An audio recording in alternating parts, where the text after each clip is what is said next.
Alright, to find the area of the red square, we're gonna have to fill out the gray triangle.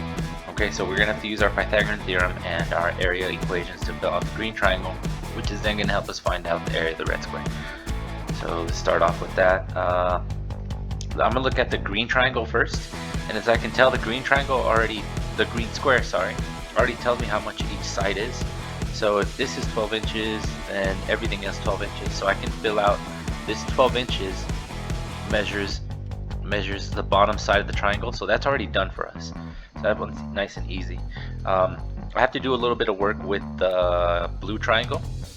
The blue triangle says that it measures, or that the area of the blue triangle,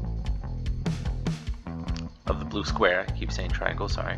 The area of the blue square, that equals 25 inches squared. So to find out what one of the sides is, you just take the square root of it, because the area of a square is length times width. So the sides of a square are all equal, so that's why you are able to take the square root. So the square root of 25 is equal to 5.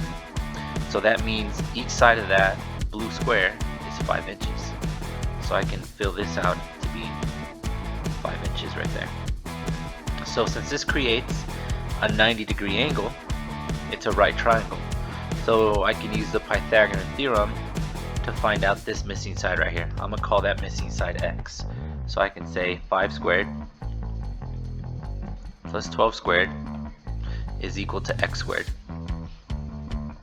5 squared is 25, and then 12 squared is 144, and that all equals x squared.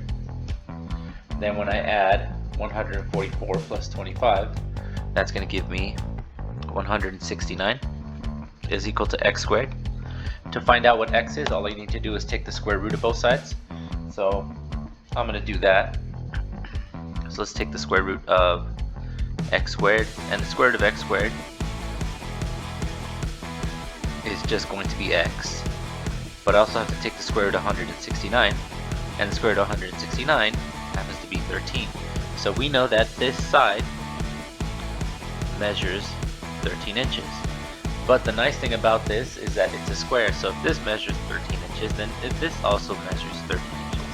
So if I'm trying to find the area of the red square,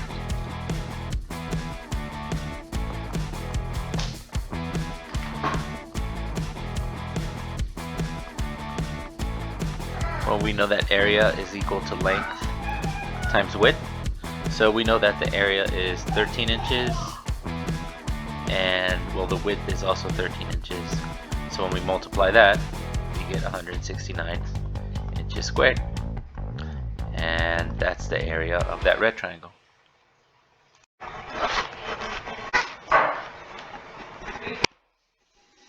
Alright, so we got another area problem, only this one's set up a little bit differently. So we know that we got to find the area of that red square. Again, it's a square, that's important. And they give us a couple measurements. They tell us that from here to here, this highlighted in green, it measures 9. But if that measures 9, then this also measures 9. And this is a square. So if that measures 9, then I can say that this also measures 9. Okay, and I'm going to highlight something that's going to help us out quite a bit. You see this triangle right here? That's a right triangle.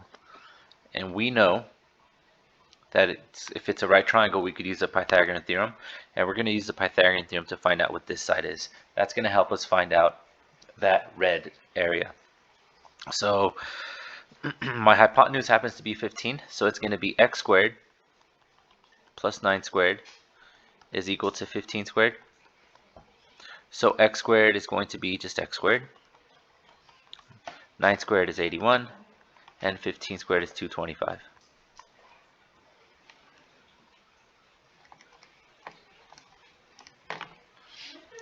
If we subtract 81 from both sides, we get x squared is equal to 144. We take the square root of both sides, and we get x equals 12. So since x equals 12, The nice thing about this is since we found the side of 1, we actually found this side also. So it says that this side measures 12. Well, if that side measures 12, then this side also measures 12. And we can find the area of this big triangle because the area is going to be length times width. So that's going to be 144.